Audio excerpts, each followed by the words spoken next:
Le chef de l'État a choisi Ranville dans le Calvados pour commémorer le débarquement du 6 juin 1944 en Normandie. C'était il y a 68 ans. Jamais encore cette ville n'avait reçu un président de la République française. Il s'agit pourtant du premier village libéré le 6 juin par les parachutistes britanniques. Le président vient à peine de commémorer le débarquement allié et malgré les trompes d'eau, il s'adonne à son sport favori, serrer les mains. Vous voyez, ce quinquennat a commencé sous la pluie, se poursuit sous la pluie, mais c'est une pluie bienfaitrice. Midi 40 dans le centre de Paris, le convoi respecte presque tous les feux tricolores. Vitesse normale, sans gyrophare ni sirène. Mais dans le tunnel de la Défense, en sortant de la capitale, le rythme s'accélère. La vitesse est limitée à 70, le convoi présidentiel roule à près de 140 km/h.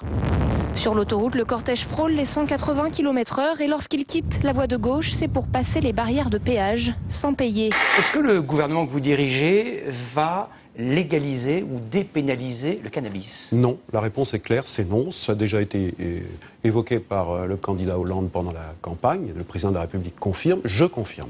On réunisse une commission d'experts, et notamment sur la question du soin et par rapport à la dépénalisation. Bon. Vous avez cité le Portugal, les usagers qui étaient finalement en situation d'addiction pouvaient aller se présenter chez les médecins sans crainte d'être poursuivis. Donc ça mérite quand même qu'on regarde ce qui se passe au Portugal ou ce qui se passe dans d'autres pays. Le retour partiel à la retraite à 60 ans. Le gouvernement a officiellement présenté son décret. Un salarié sur 5 sera concerné avec un coup de pouce pour les périodes de chômage et de maternité. Coût total 3 milliards par an à l'horizon 2017. Les syndicats approuvent. La droite dénonce une folie. À 4 jours du premier tour, Jean-François Copé est très motivé, mais aussi très remonté contre le Parti socialiste. En cause, la réforme des retraites version François Hollande, qu'il qualifie de cadeau électoral. Le cadeau électoral sur la retraite à 60 ans sera payé par les salariés, par les employeurs et aussi, disons les choses, par les retraités, parce que c'est un rythme qui atteindra près de 5 milliards d'euros de manque à gagner sous très peu de temps.